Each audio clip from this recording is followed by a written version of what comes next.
e veio a mim uma palavra aqui para essa noite. E eu falei para o pastor, pastor, eu estou sentindo muito forte de trabalhar um pouco nesse tema sobre as realidades do reino espiritual. Falar sobre batalha espiritual e daí terminarmos orando pelas famílias, seja por cura, seja por libertação.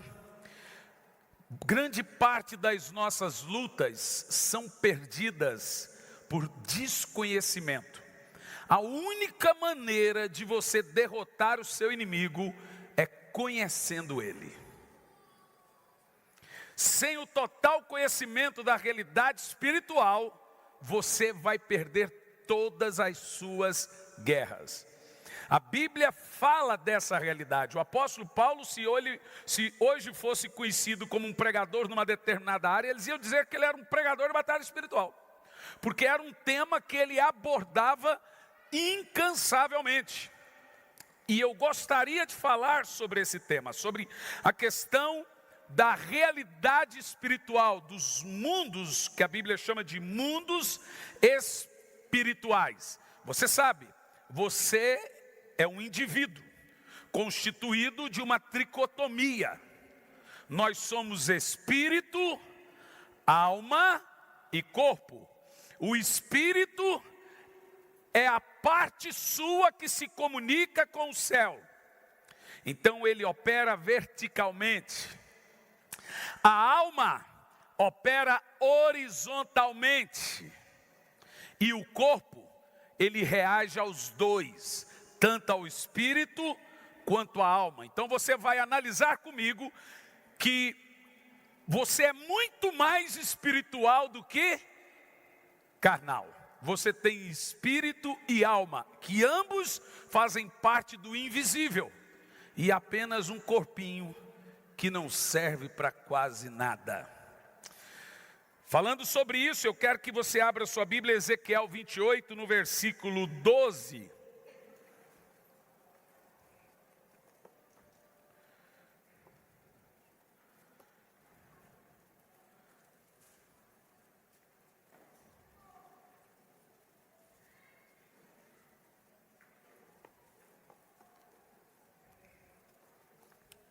O texto diz assim, Ezequiel 28, versículo 12. Filho do homem, levanta uma lamentação sobre o rei de Tiro. Preste atenção.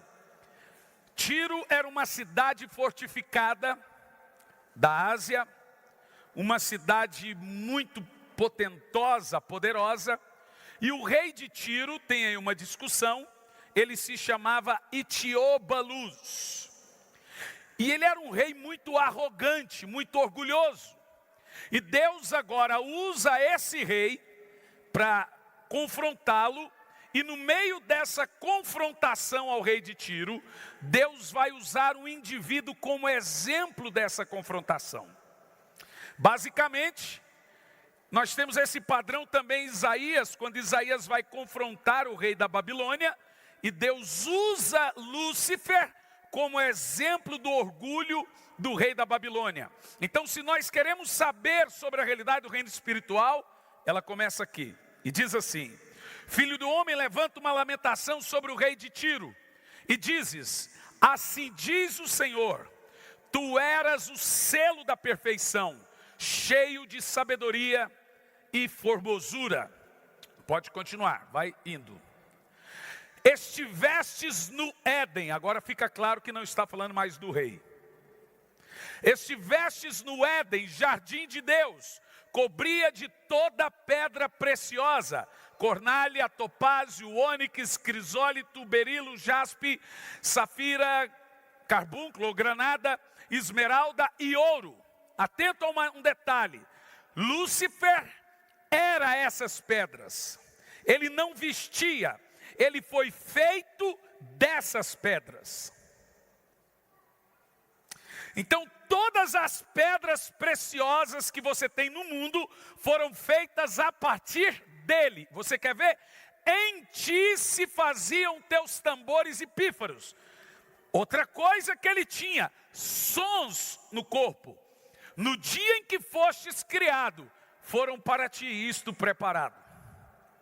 Então, basicamente, você percebe que todas as pedras preciosas que nós temos foram feitas a partir do corpo desse ser. Se você estudar a geologia da Terra, você pesquisa hoje na internet a origem das pedras preciosas. Uma delas, o ouro. E se você pesquisar o ouro, você vai ver que o ouro não tem átomos terrestres. Uma coisa mais estranha. O ouro não é da Terra. É óbvio que não. Se você vê o céu, é feito de ouro. As ruas são de ouro. O rio é feito de cristal. Todas as pedras preciosas são extraterrestres. Fica evidente isso. Mas uma coisa que me chama a atenção nesse texto, e continua dizendo, aqui falou sobre a composição corporal de Lúcifer. Ele era isso, e brilhava como ouro. Continua. No verso em diante. Eu te coloquei como querubim da guarda. Observa a palavra. A palavra é guardador, protetor, guardador, querubim da guarda. Estiveste sobre o monte santo de Deus. Andastes no meio das pedras de fogo, pedras afogueadas. Pode ir em diante. Perfeito eras nos teus caminhos, desde o dia em que fostes criado, até que se achou iniquidade em ti. Pela abundância, agora olha o que você está lendo comigo na Bíblia. Estamos falando de Lúcifer. Pela abundância do teu comércio. Sabe, eu fico me perguntando, que tipo de comércio? Pela abundância do teu comércio, o seu coração se encheu de violência, e pecastes, pelo que te lancei profanado, fora do monte de Deus. E o querubim da guarda, ó querubim da guarda, eu te expulsei do meio das pedras afogueadas. Então preste atenção nisso, para entendermos a realidade muito poderosa que nós temos no reino espiritual. Alguns teólogos consideram esse capítulo como apenas uma força de expressão, uma metáfora. Outros dizem que esse querubim era um título dado para Adão. Eu acho um pouco difícil. Adão foi feito da terra. A palavra Adam é vermelho. Adama. Adão não tem composições extraterrestres, nem você. Nós somos feitos daqui mesmo. O termo querubim da guarda, cheio de 10 pedras preciosas. E o que é mais interessante, que quando Deus levanta Arão, no peitoral de Arão tinha 10 pedras. E eram essas 10 pedras. Esse texto nos deixa muito claro que, pelo visto, Lúcifer era uma espécie de sacerdote. Alguns dizem que ele era ministro de louvor. É provável, nós não temos isso na Bíblia. Mas o termo se dá pelo fato de que ele tinha composições musicais. Nós temos várias classes de anjos no céu, para não falar raças. Nós temos anjos com cara de animais. Você lembra dos seres viventes? Leão, cordeiro. Anjos com cara de homens e anjos até com cara de serpente, gente. Em Isaías 1, no versículos... em Isaías 6, no versículo 1, usa-se o termo serafim. A palavra serafim é réptil de fogo. E aquele serafim tocou em Isaías. Então nós temos classes de anjos que têm 2 asas, classe de anjos que tem 6 asas, classe de anjos que tem 2 asas, 6 asas, classe de anjos que tem asas que tapam o rosto, asas que tapam os pés e 2 para voar. Nós temos os chamados querubins, e é uma classe de governos. Esses querubins são anjos que Deus fez para governar sistemas, governar ambientes. E Lúcifer era um querubim. Nós temos os serafins, que são anjos protetores, anjos purificadores. Por exemplo, esses serafins, eles andam como que um carro de fogo. A Bíblia diz que Deus monta em dois serafins e anda. Provavelmente Elias foi arrebatado por um serafim, que era um carro de fogo. Deixe-me te mostrar uma coisa, eu não sei se ele está na internet, se ele conseguir achar no meu Instagram. Eu estava pregando num culto recentemente e uma irmã tirou uma foto. E do meu lado apareceu um anjo de fogo. E esse anjo dava a altura do púlpito. Basicamente é mais ou menos assim. Porque quando nós falamos de Adão, você imagina que Adão era assim igual nós. Baixinho, com essa cara de lata. Pense o seguinte, Adão, a Bíblia diz que ele era igual aos anjos em força e poder. Então provavelmente ele devia ser muito alto. Qual é o tamanho médio de um anjo? Depende muito. A Bíblia diz que as portas da cidade santa têm 12 metros. E os querubins encostam a cabeça na porta. Então, mais ou menos, calculamos que esses anjos têm aí aproximadamente mais de 10 metros de altura. Provavelmente Adão tinha mais de 5 metros. Ele era muito grande e muito forte. E o pecado fez acontecer essa coisa que nós somos hoje em dia. Então, basicamente, para você entender o que eu estou falando, Lúcifer era uma classe de anjos, querubins. Nós temos os anjos que têm a afeição dos homens. Miguel é um anjo que é chamado de homem, porque se parece com homens. Gabriel também é chamado de o homem Gabriel. É um anjo que tem cara de homens. São as classes de anjos. E o querubim também é um anjo que tem cara de homens. Agora escute isso. Uma coisa interessante que eu tenho aqui nesse texto, na hora que achar a foto pode colocar. Diz assim, ó. Estivestes no Éden, jardim de Deus. Eu quero ser bem instigador aqui nessa noite. Se Lúcifer esteve no Éden, quando foi isso? Porque quando nós vemos a história de Adão, ele já é a serpente. Quem está entendendo o que eu estou falando? Mas essa história é o que nós chamamos de história de eternidade passada. Você já leu na Bíblia ou já viu alguém pregando sobre eternidade passada e eternidade futura? Você sabe que quando eu comecei a estudar a Bíblia, quando o pregador dizia, na eternidade passada, eu, hã? Na eternidade futura, eu, hã? Para mim, eternidade é eternidade. Como é possível existir eternidade passada e eternidade futura? Deixe-me te explicar.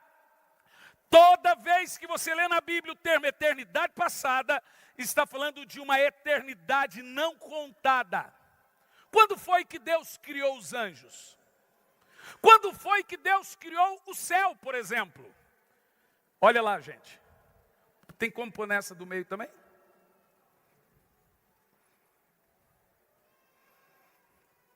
Olha lá. Legal, né? Eu te empresto ele depois. Provavelmente é um serafim que tocou Isaías. A Bíblia diz que um serafim de fogo tocou na boca de Isaías. Legal demais, né? Obrigado. Yes, é muito bom. Dura quando aparece demônio também. Então escute isso. Eu quero te fazer uma pergunta aqui. Lúcifer caiu ou não caiu? Ele caiu antes de Adão ou depois de Adão? Responda. Se Lúcifer caiu antes de Adão, ele caiu aonde?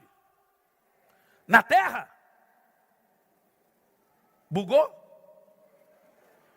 Como que ele caiu na terra? Vamos lá. Lúcifer caiu antes de Adão. Se foi antes de Adão, foi antes dos 6 dias, ou 7. Se ele caiu antes dos 7 dias, aonde ele caiu? Ou você acha que ele virou um titã, ficou sentado no trono do universo, transformando as nações em areia? Porque tem gente que prega isso, que Lúcifer ficou vagando pelos... Esse povo está assistindo muito filme da Marvel. Ficou vagando pelos planetas, devastando os planetas. Aí quando Deus fez a terra, ele veio para a terra. Então vamos lá saber aonde Lúcifer caiu.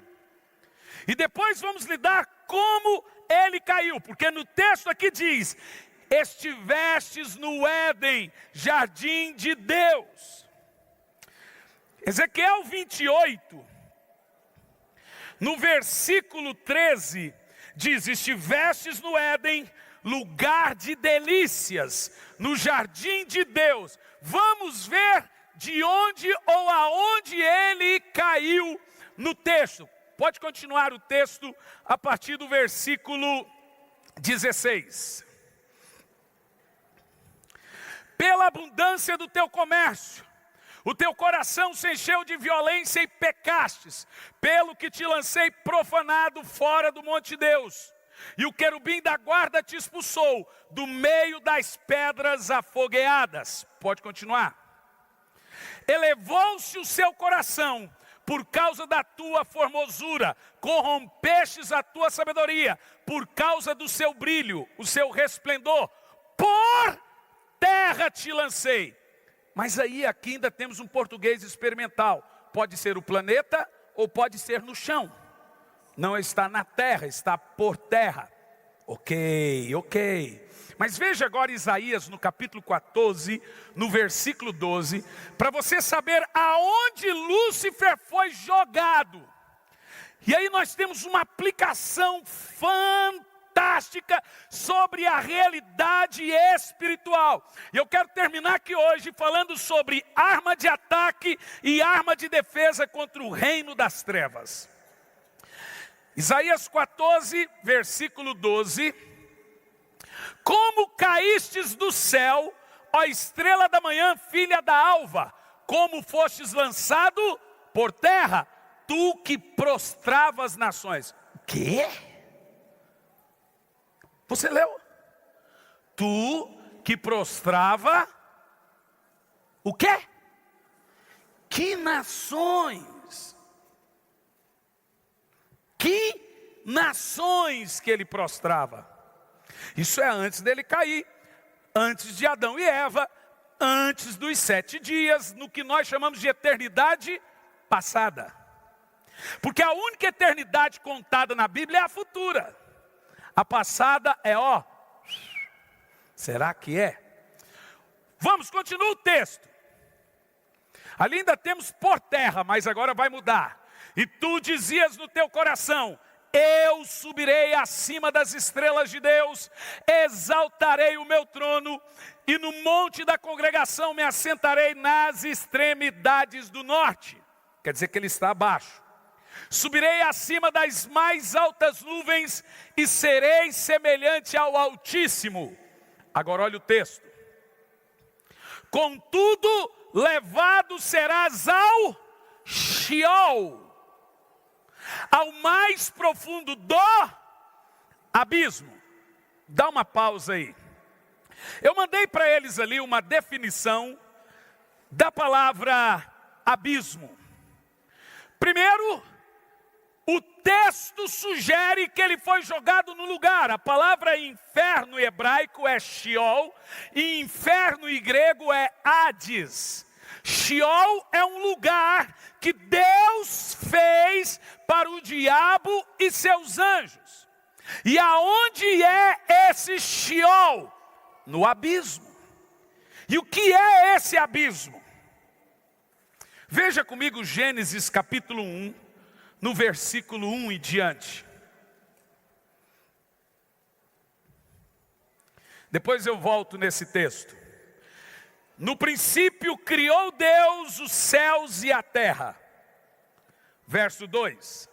E a terra era sem forma e vazia, e havia trevas sobre a face do abismo. Aonde ele foi jogado? Por que havia trevas? Agora você me pergunta, peraí, mas ali está tudo sem ser criado, como que está tudo sem criação se já tinha água? Pense bem, como que a terra apareceu debaixo das águas? O texto diz que havia trevas sobre o abismo e o Espírito pairava sobre as águas. Em nenhum momento dos 7 dias, você vê Deus dizendo, vamos criar a água. E nem tampouco vamos criar a terra. Ele apenas diz, faz separação entre a água e a terra. Aonde está a terra ali, gente? Embaixo das águas. Quem está entendendo o que eu estou falando? E por que nós temos um abismo ali? Porque foi basicamente aonde estão essas trevas que Lúcifer foi jogado. Mas aí surge uma questão. Pastor, é a partir do versículo 2 de Gênesis que nós temos a criação do mundo. Olhe bem para mim. Volta o versículo 1 de Gênesis 1. Olha o termo. No princípio, criou Deus os céus e a terra. Em hebraico está assim, ó, Bereshit bara ha Elohim, vet ha shamarim. O termo significa, no princípio Deus fez tudo do nada. A palavra bara é Deus pegar e criar tudo de uma matéria inexistente.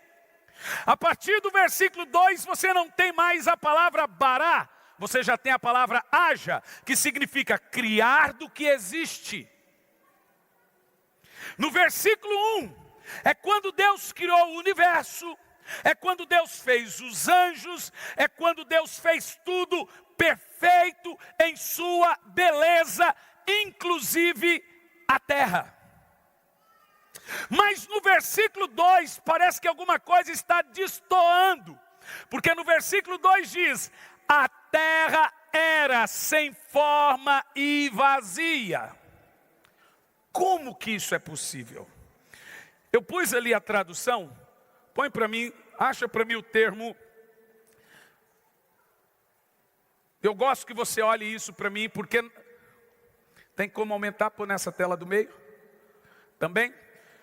Preste atenção, o termo que nós temos ali é a palavra vazia. A terra era sem forma e vazia. Ali nós temos a palavra hebraica, é borru. Borru não significa vazia. Borru significa o quê? Leia lá comigo. Agora volta o texto anterior. A outra definição, que nós temos a palavra tohu, sem forma. A palavra sem forma e vazia. O que se diz ali? Tohu, borru. Olha o termo. A terra era sem forma e vazia. Põe a palavra primeira. A palavra sem forma. Tohu, borru. Olha o que diz tohu. Tohu significa, olha lá comigo. Tohu, o que significa? Estar devastado.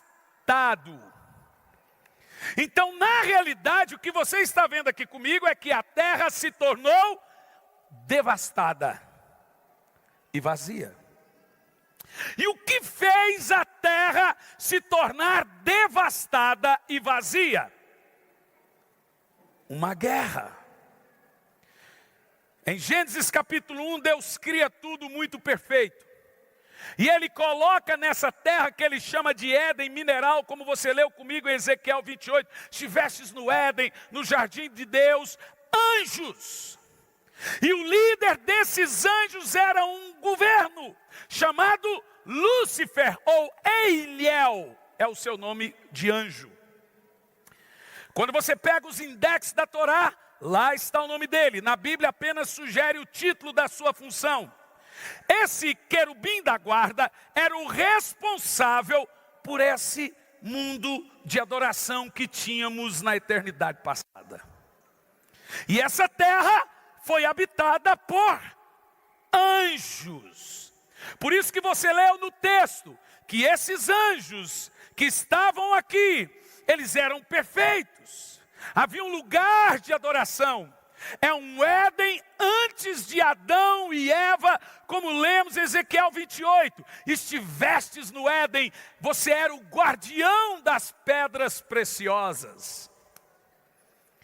Mas a Bíblia Sagrada diz que esse ser foi enchendo o seu coração de violência e pecou. Ele pecou por arrogância, ele pecou por violência, ele caiu. No verso 15 diz, de Ezequiel 28, naquele tempo eras perfeito e irrepreensível. Os teus sentimentos e atitudes, desde o dia que fostes criado, até que se observou malignidade em ti. E no verso 16 diz assim, ó: por intermédio dos teus negócios sobre a terra. No verso 16, por abundância do teu comércio, se encheu de violência. Isso é tão interessante, que voltando a Isaías 14, agora nos versos 16 e 17, vai mostrar como Deus derruba Lúcifer. Quando a terra se enche de violência, quando a terra se enche de profanação por causa de Lúcifer, Deus chama esses anjos no céu. No verso 16 e 17, os que te virem, te contemplarão, considerar-te-ão e dirão, não é este o varão que fazia estremecer a terra, e que fazia tremer os reinos, e que punha o mundo como um deserto, e assolava as suas cidades, e os cativos não deixava ir soltos. Isso é antes de Gênesis, versículo 2. Volta o versículo 12 desse texto para você entender. Verso 12, desse Isaías. Nesse capítulo 12. Como caístes do céu, ó estrela da manhã, filho da alva, como fostes lançado por terra, tu que prostrava as nações. Continua. E tu dizias no teu coração, eu subirei ao céu e acima das estrelas, anjos de Deus, colocarei o meu trono e me assentarei nas extremidades do norte. Subirei acima das mais altas nuvens e serei semelhante ao Altíssimo. Contudo, levado serás ao inferno, ao mais profundo do abismo. Pode continuar. E os que te virem te contemplarão, considerar-te-ão e dirão, não é este o varão que faria estremecer a terra e que fazia tremer os reinos? De quem está falando? Agora em Ezequiel 28 diz que Deus convida e chama esses anjos. E o livro de Salmos diz que houve batalha. As nações se embraveceram, os reinos se moveram. Ele levantou a sua voz e a terra se derreteu. Aí você entende a palavra devastada. Por causa da iniquidade provocada por Lúcifer aqui nessa terra, Deus brada e derrete a terra. Ele abre as comportas da terra e todas as águas cobrem a terra. E agora o que nós temos? Uma quantidade de zilhões de anos incontáveis entre Gênesis capítulo 1, versículo 1 e Gênesis capítulo 1, no versículo 2. Não sabemos quanto tempo essa terra está embaixo das águas. E no abismo estão os anjos caídos e Lúcifer. Mas será que eles foram lançados na terra, nessa terra? Veja Apocalipse capítulo 12, no versículo 1, por favor. E viu-se um grande sinal no céu, a mulher vestida de sol, tendo a lua debaixo dos seus pés e uma coroa de 12 estrelas sobre a sua cabeça. Continua. E viu, pode ir em diante, o partido 2. E estava grávida, gritando com dores de parto para dar à luz. Essa mulher tanto representa Israel no primeiro século, que era perseguido, como agora representa a igreja. Quem é perseguido agora é a igreja. Mas olha o texto. Viu-se também outro sinal, um grande dragão vermelho, que tinha 7 cabeças e 10 chifres, e sobre as suas cabeças 7 diademas.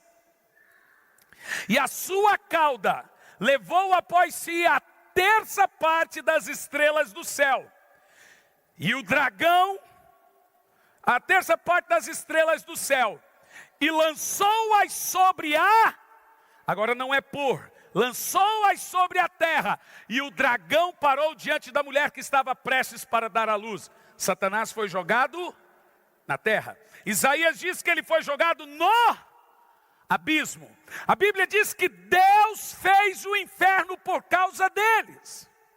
O inferno veio a existir. A Bíblia Sagrada diz que Deus acendeu o fogo do inferno por causa de Satanás e por causa dos seus anjos. E não pense você que o inferno está no espaço sideral, numa espécie de buraco negro. Aonde está a casa de Satanás? Nós sabemos, porque Jesus, na parábola do rico e Lázaro, fala desse abismo. Quando ele chega em Gadara e os demônios são expulsos, os demônios pedem para não ser jogados no abismo. O abismo é o que a Bíblia também chama de Sheol, ou Tártaro, ou prisão, ou inferno. É o que separa o Giena do inferno e o paraíso. E o inferno foi aceso por causa da ira de Deus, para ser e passar a ser a morada dos demônios. Jesus diz que ele foi feito para eles, para Satanás e para os seus anjos. Resta-nos saber um pouco sobre isso. Deuteronômio 32, no versículo 22, veja comigo. Deuteronômio 32, versículo 22. Porque um fogo se acendeu na minha ira, e arde até o mais profundo O fogo do inferno não é do diabo, o fogo do inferno é de Deus. Satanás nunca na Bíblia é taxado por alguém que possui ou produz fogo.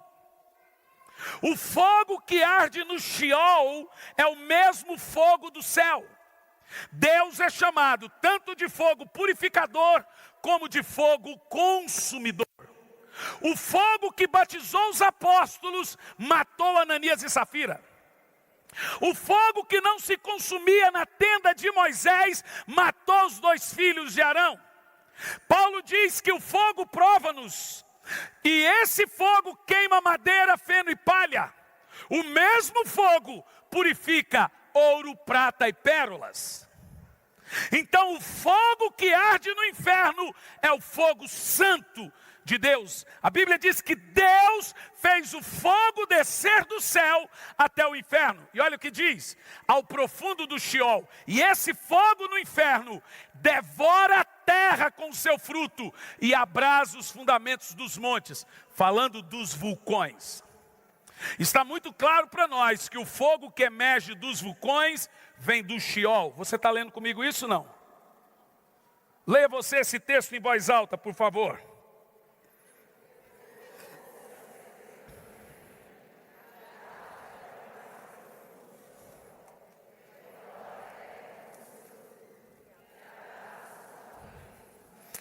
Em Mateus 25 e 41, eu vou falando, você vai colocando o texto, diz assim: mas o rei ordenará aos que estiverem à esquerda. Aonde? E os da direita são benditos. Malditos os da esquerda. Apartai-vos de mim, os que estão na esquerda. E ele diz: malditos, apartai-vos de mim para o fogo eterno, que foi feito, preparado para o diabo e seus anjos. Então olhe bem para mim. Escute bem que você já está entendendo a coisa. Aonde é o inferno? Aonde está Satanás e seus anjos? Existe uma localização geográfica do inferno. Primeiro que a Bíblia diz que as pessoas vão para o inferno quando não tem Jesus. Esse grupo de gente, ele diz: malditos, e vão para o inferno, não foi feito para vocês, foi feito para o diabo e seus anjos, mas você vai para o inferno. Qual é a localização desse tempo e espaço? Talvez você pense que o inferno é espiritual. Talvez você pense que quem está lá no inferno é só a alminha. Se eu te disser que nós encontramos na Bíblia pessoas vivas, no corpo, alma e espírito, que caíram no inferno vivas. E a Bíblia diz que caíram feito pedra, porque corpo pesa, alma não. Aonde ele está? Porque hoje é uma batalha teológica na televisão. As pessoas morrem, ficam no pó da terra, ficam dormindo, ninguém vai para o céu, ninguém vai para o inferno. Você já ouviu isso? Mas será que isso é verdade? Será que é saudável as pessoas não se preocuparem com a perdição? Jesus falou mais sobre o inferno do que sobre o céu. Até mesmo no texto mor do amor de Deus, está lá o inferno, para que todo aquele que nele crê, não pereça, mas tenha a vida eterna. E perece aonde? Perece no inferno. Então olhe bem para mim. No Velho Testamento, a palavra usada para inferno é Sheol. Nós temos uma outra palavra usada que é Giena, ou Vale de Rinom. Deixe-me te explicar o que é Vale de Rinom. É um lugar onde queima lixo. Israel tinha muito lixo. Então tinha um vale onde incinerava os lixos. E Jesus chamou o lugar onde vão as almas das pessoas para um lugar tipo o Vale de Rinom, para serem incineradas. E esse lugar ele chamou de Geena. É aonde estão as almas perdidas, separando-as para o julgamento. Em Salmo 9:17 diz assim: os perversos serão lançados no Sheol, no inferno, e todas as nações que se esquecem de Deus. Para onde vão as pessoas que se esquecem de Deus? Leia o texto em voz alta.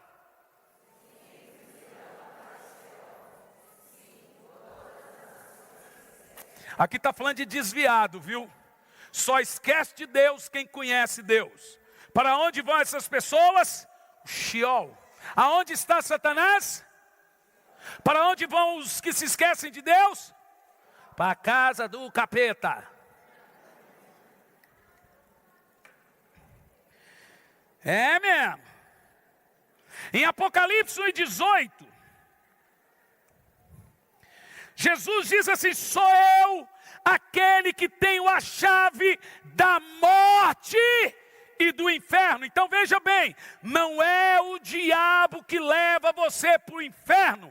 Foi Deus que mandou o diabo para o inferno. E é Deus que manda os ímpios para o inferno. Em Marcos 9:43, diz assim, Marcos 9:43, e se tua mão te faz tropeçar, aqui temos uma metáfora, corte-a. É melhor entrares maneta na vida, do que tendo as duas mãos e ires para o inferno, aonde o fogo não se apaga. Então está claro e evidente que o inferno existe. E ele está lá por causa de Satanás e seus anjos. A terça parte dos anjos. Eu não tenho como a gente fazer o cálculo. mas eu posso fazer ficticiamente um cálculo. Suponhamos que tenhamos 10 bilhões de anjos. Tem muito mais que isso. Se caiu a terça parte, para cada 10 anjos, quantos demônios? 3 demônios. Vamos arredondar para 3, que o meu forte não é matemática.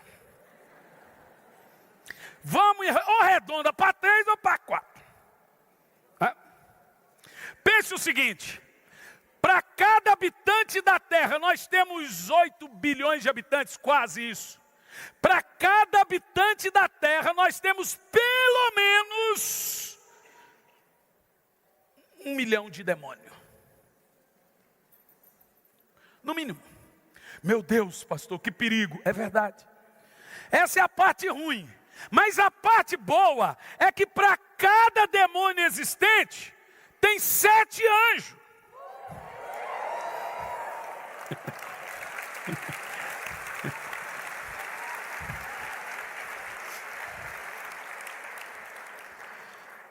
Por isso que a Bíblia diz que existe uma guerra entre o bem e o mal. Jesus chamou Satanás de príncipe deste mundo. Esse lugar já foi dele, deixou de ser dele e passou a ser dele de novo. Lembra quando ele levou Jesus na ponta do pináculo? Ele mostrou, diz a Bíblia, os reinos da terra. Ele disse: você está vendo isso aqui? Tudo é meu. Está vendo ali, ó, Arena do Corinthians? Está vendo aqui? Tudo isso é meu. E ele disse mais: tudo isso te darei. E olha o que ele diz: porque me foi dado. Então eu dou, está lá na Bíblia, a quem eu quiser. Mas quem deu isso para ele, irmão? Aí você fala: foi Deus. Um dia foi, mas ele perdeu. Porque Deus criou o homem. Veja, Lúcifer se vestia com pedras. Lúcifer era o querubim da guarda. Lúcifer era um sacerdote.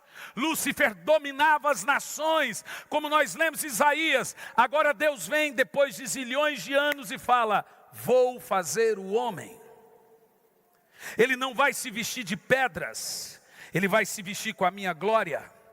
Esse homem vai ser igual a mim, a minha imagem, a minha semelhança. E agora tudo que era de Lúcifer, inclusive a terra, Deus disse: domine, domine, domine. Tudo isso é seu. Que maravilha. Mas esse homem estava com a rebimboca da parafuseta meia fraca, porque era tudo dele. Agora pense o seguinte comigo: eu te dou um presente, você pega esse presente que eu te dei e você dá para outro, alguém que eu não gosto. Eu posso ir lá e tomar dessa pessoa esse presente? Responda. Só tem uma maneira de eu ter de volta aquilo. Quem falou? Comprando. E aonde que houve essa compra? Yes. E não é só isso. A Bíblia diz que na cruz ele envergonhou os principados e potestades. Ele colocou a dívida. Adão nos deixou em dívida. Ele cravou na cruz essa dívida e ele tomou. Ele desceu às profundezas do inferno, no Sheol. Pegou o governo do mundo. Tomou os reinos da terra e disse: tudo é meu. Eu tenho todo o poder e toda a autoridade no céu e na terra. Aleluia!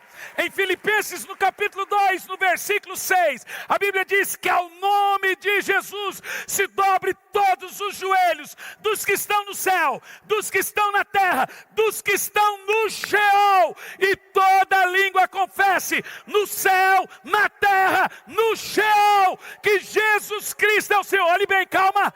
Nesse exato momento, tem demônios no abismo dizendo: Jesus é o Senhor, Jesus é o Senhor, Jesus é o Senhor, Jesus é o Senhor.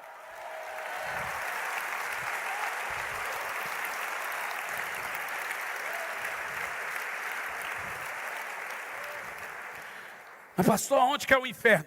Você está pisando nele. O inferno, biblicamente falando, é no centro da terra. Sério, pastor? Não, estou brincando. O inferno não é num lugar. Apesar de ser morada de espíritos, ele é completamente físico.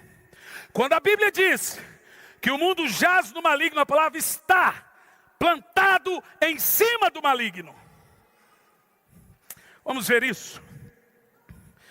Lucas 10, 15. E eu vou fazer isso primeiro, para você entender a importância do crente. Segundo, a importância da igreja. Terceiro, quem é você no reino espiritual? Lucas 10, 15.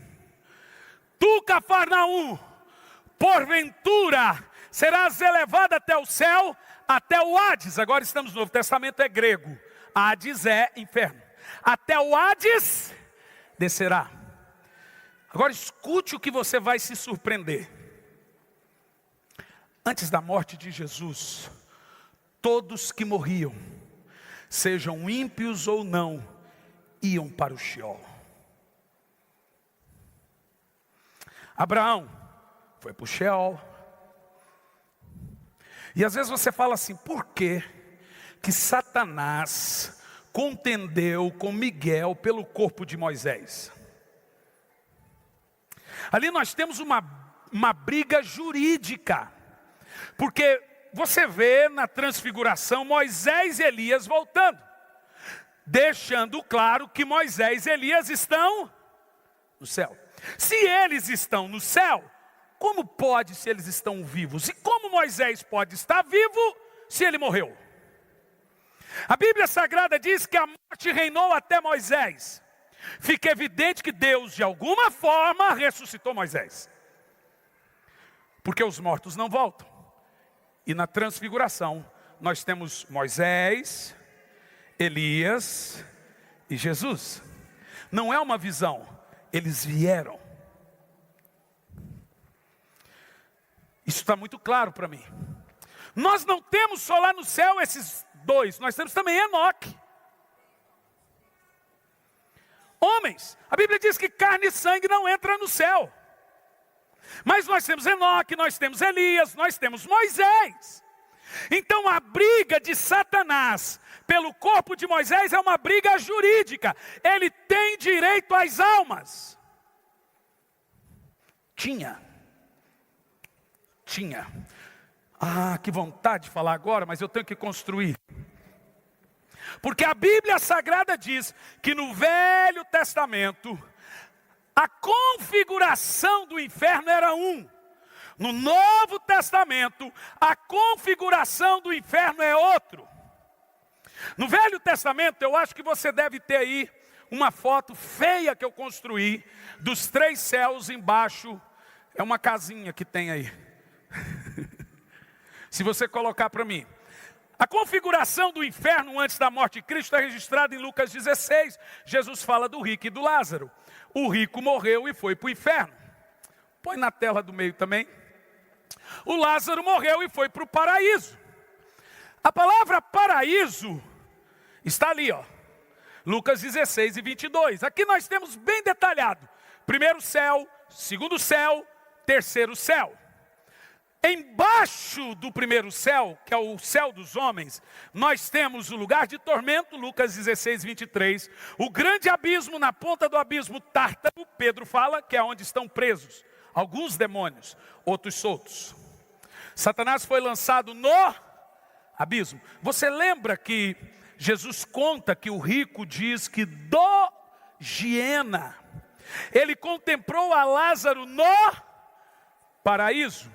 E lá do lugar de tormento ele disse: pai Abraão, manda Lázaro vir aqui, molhar a minha língua com água. Sabe uma coisa interessante? Apesar do inferno terem almas, as sensações são físicas. O camarada tinha sede, sentia calor e não perdeu as lembranças. Ele sabia que tinha 5 irmãos, ele sabia que tinha pais. Veja você que a morte não muda ninguém. Do jeito que você morre, você vai. E ele está no lugar de tormento. Essa era a configuração antes da morte de Cristo. Mas nós sabemos que Jesus morreu. E a Bíblia Sagrada diz que ele desceu às profundezas da terra. Você quer ver esse texto comigo? Diga amém. Em Efésios 4, versículo 9. Se prepara que eu quero que você vibra muito. Porque você precisa entender o que é a igreja, o que é ser crente. A Bíblia diz que salvação é tirar o homem do reino das trevas e transportá-lo para o reino da luz. A Bíblia diz que ser crente é ser um outro povo.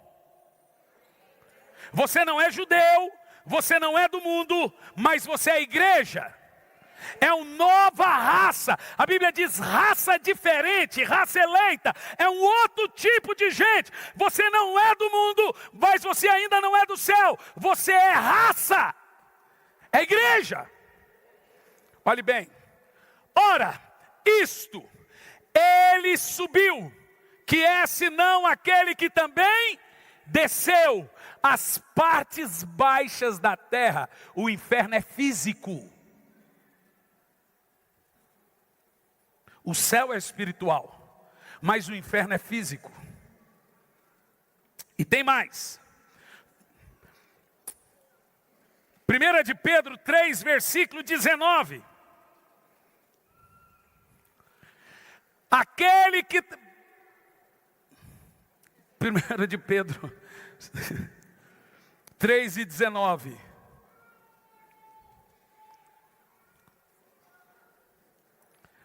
No qual também foi, agora olhe bem isso, e pregou aos espíritos em prisão. Continua o texto.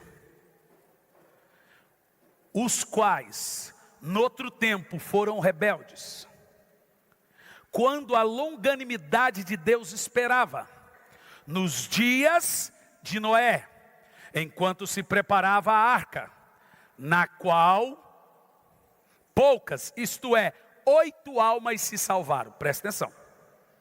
Aqui a aplicação tem que ser muito bem exegética. Que daqui nascem as heresias. Esses dias eu vi um pregador dizendo que até Judas está salvo porque morreu antes de Jesus morrer. Não é isso que o texto está dizendo. Pastor, o texto está dizendo que Jesus pregou para os rebeldes pré-diluvianos. Eis. Nós temos 4 palavras na Bíblia para a palavra pregar. Uma delas é pregueira, de onde surgiu a palavra profetizar. Isso, Velho Testamento. Outra delas é eioélio. Outra delas é querigma, grego. Outra delas é querucho. Vou te explicar 2. Querigma é pregação. Querigma significa o quê? Boas novas. Tudo que se prega como boa notícia, a Bíblia usa o termo querigma. Quando Jesus disse, ide por todo mundo e querigma o evangelho, ele está dizendo, aplique uma boa notícia. Isso é querigma. O que é o evangelho? Dar a boa notícia que Jesus morreu pelos seus pecados e você não tem mais condenação. Basta você se arrepender e você está salvo. Esse é o evangelho. Isso é querigma. Mas nós temos também uma outra palavra na Bíblia para pregar, que é querucho. Querucho não é boas novas. Querucho é aplicar uma sentença. Vou te explicar. Quando Jonas foi em Nínive, a Bíblia diz que ele tinha que pregar. E a Bíblia diz que ele pregou 40 dias. Olha a pregação de Jonas. Em 40 dias, vocês vão morrer. Isso não pode ser uma boa notícia, gente. O que ele estava fazendo? Aplicando uma sentença. Então, querucho é pregação de juízo, é pregação de condenação, é pregação é uma profecia dura. Às vezes o profeta, Deus manda ele pregar querigma, às vezes Deus manda ele aplicar um juízo. Vai lá e diga, ô seu infeliz, miserável, a casa caiu. Isso é querucho. Quando a Bíblia diz que Deus desceu ao Sheol e pregou a esses antediluvianos, Ele não pregou para salvar, mesmo porque a Bíblia diz que só 8 foram salvos. Se Ele não pregou para salvar, por que Ele pregou? Ele aplicou a eles a sentença. Eles não sabiam por que estavam lá, então o Senhor não deixou eles ignorantes. Mas olha o que aconteceu. Ao pregar aos espíritos em prisão, ele foi ao paraíso. O paraíso era embaixo, todos desciam ao Sheol. Você quer ver? Não precisa pôr na tela, eu só cito. Salmos 16:10, Davi disse: não deixará que a minha alma sofra no Sheol. Salmos 30, verso 3, Senhor do Sheol, fizeste subir a minha alma, preservaste minha vida para que eu não descestes mais ao abismo. Isaías 14:15 diz: contudo serás levado ao reino dos mortos, ao mais profundo do abismo. Jacó, quando ficou sabendo que José morreu, a Bíblia diz que ele disse: eu quero descer ao Sheol para me encontrar com meu filho. Jesus ainda não tinha preparado João 14, verso 1. Não vos turbe o vosso coração, credes em Deus, credes também em mim. Na casa de meu pai há muitas moradas. Se não fosse assim, eu vou-lhe teria dito, pois vou para o Pai preparar o paraíso, preparar um lugar. Aleluia. Por isso que a Bíblia Sagrada diz que ele desceu. E ele fez o quê? Ele levou o cativeiro. Todos aqueles que morreram antes de Cristo, que não estavam entre aqueles ímpios, mas estavam no paraíso, como Abraão, vemos em Lucas 16, Jesus levou. E ele inaugurou um lugar chamado terceiro céu, que se chama paraíso celestial. Agora o paraíso não está mais na terra, ou embaixo. O paraíso está no céu. Em 2 de Paulo aos Coríntios 12, verso 1, o apóstolo Paulo diz que foi arrebatado ao terceiro céu, e lá ele viu coisas que não é digno falar. Ele diz: eu fui levado ao paraíso. Então o paraíso hoje é onde? No terceiro céu. E o terceiro céu fica onde? Apocalipse 6, versículo 15, por favor.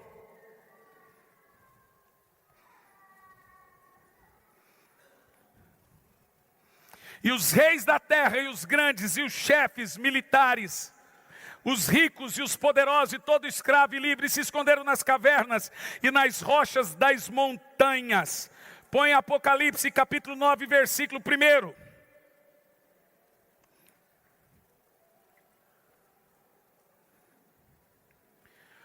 E o quinto anjo tocou a trombeta e viu uma estrela que caía do céu, e foi-lhe dada a chave do poço e o abismo é o que, gente?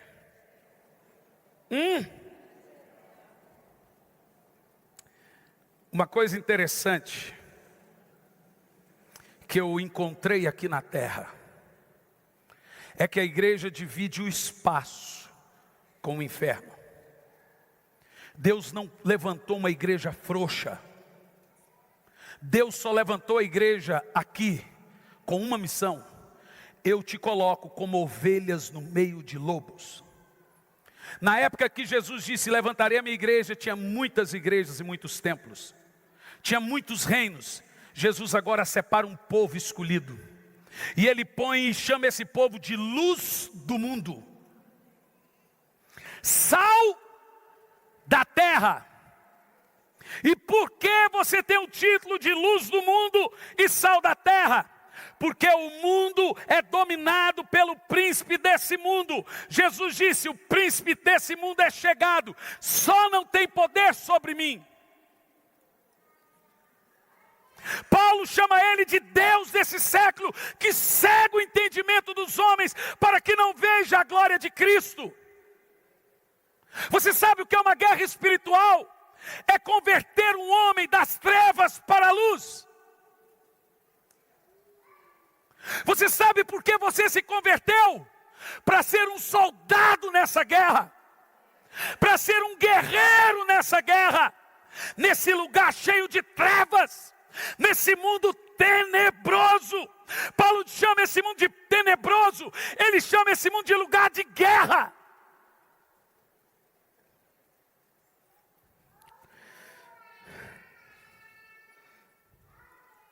Deixe-me te dizer uma coisa: Satanás é o indivíduo mais poderoso da terra, depois de Deus.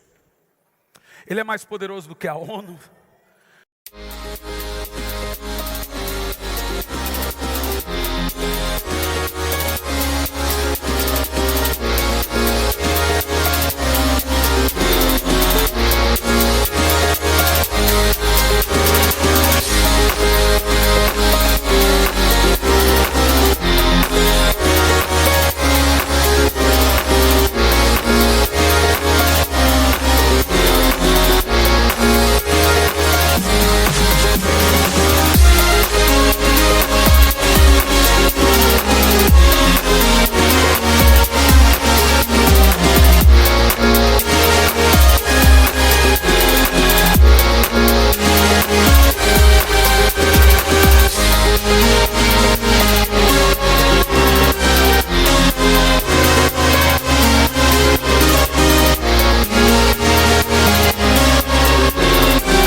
Do que a Alemanha, do que os Estados Unidos, do que tudo. Não há nada abaixo de Deus mais poderoso do que Lúcifer. Ele é tão poderoso que Jesus chama ele de valente. Jesus chama ele do valente que veio para pegar você e prender. Mas tem alguém mais poderoso que o diabo. Ele é forte, poderoso, é o grande valente. Mas Jesus disse: vindo outro mais valente, toma a armadura, toma tudo que tem. Veja, a Bíblia diz que Satanás não tem armadura, mas a Bíblia olha para você e diz: revesti-vos da armadura de Deus, para poder ficar firme contra as astutas ciladas do diabo.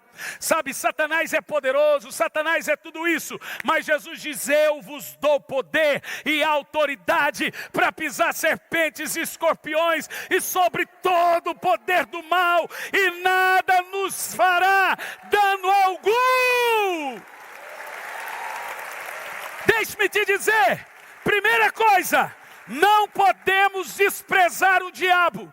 Paulo diz: não ignore suas astúcias. A Bíblia diz que nem Miguel ousou pronunciar contra ele palavra de juízo. Nós não temos força em nós, a nossa força vem do Senhor. Mas Jesus diz: em meu nome, cure os enfermos, expulse os demônios. Aonde você chegar, haverá libertação. Aonde você chegar, haverá cura. Olhe para mim, crente, você é um ser poderoso.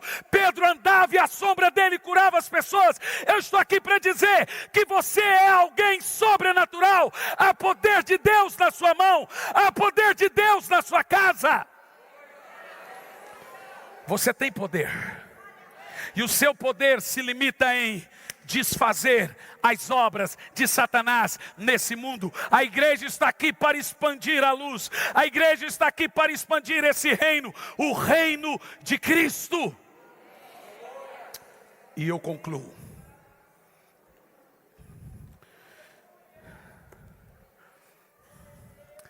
Olha aqui para mim.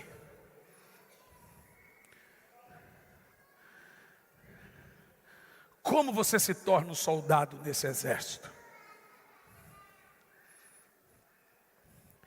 Quando você é um crente, Paulo diz assim: porque as armas da nossa guerra não são carnais, mas são poderosas em Deus para destruir as fortalezas. Bom, a Bíblia diz que nós temos armas, especificamente apenas duas. Uma é de ataque, a outra é de defesa. Qual é a arma de ataque? Jesus disse: em meu nome, ataque os demônios. Com o nome de Jesus, nós atacamos.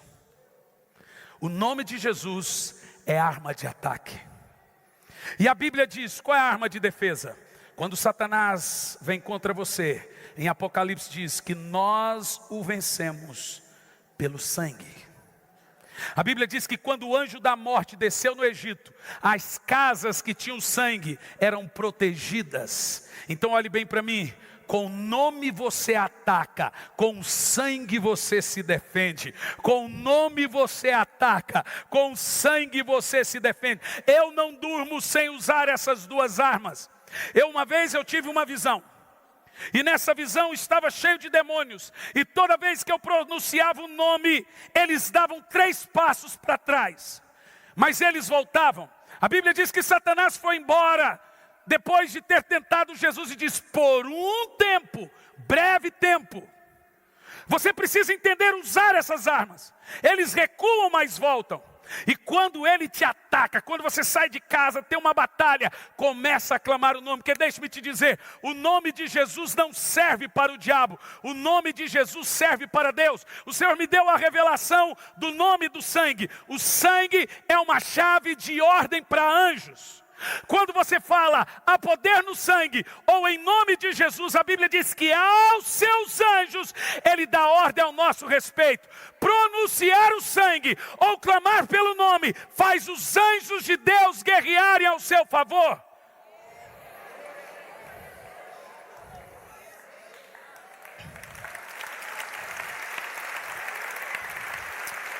Eu gosto de pôr as mãos sobre o meu filho, ou os meus filhos, e dizer: Senhor, cubra com teu sangue.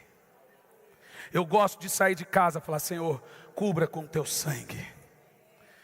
Os demônios não conseguem ver. Eu tive uma visão, e um demônio disse: cadê sua família? No sonho ou visão, não sei. Eu disse: está em casa, mas eu não consigo ver. Minha mulher está aqui do meu lado, não estou vendo. Nós somos escondidos no sangue de Cristo. A Bíblia diz que debaixo das suas asas estamos seguros. Não tenha medo de bruxaria, feitiçaria, demônio, principado, potestade.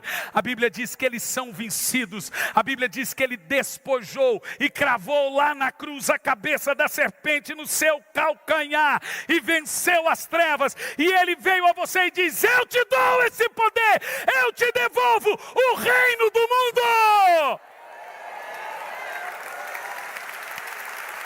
Fique em pé no seu lugar.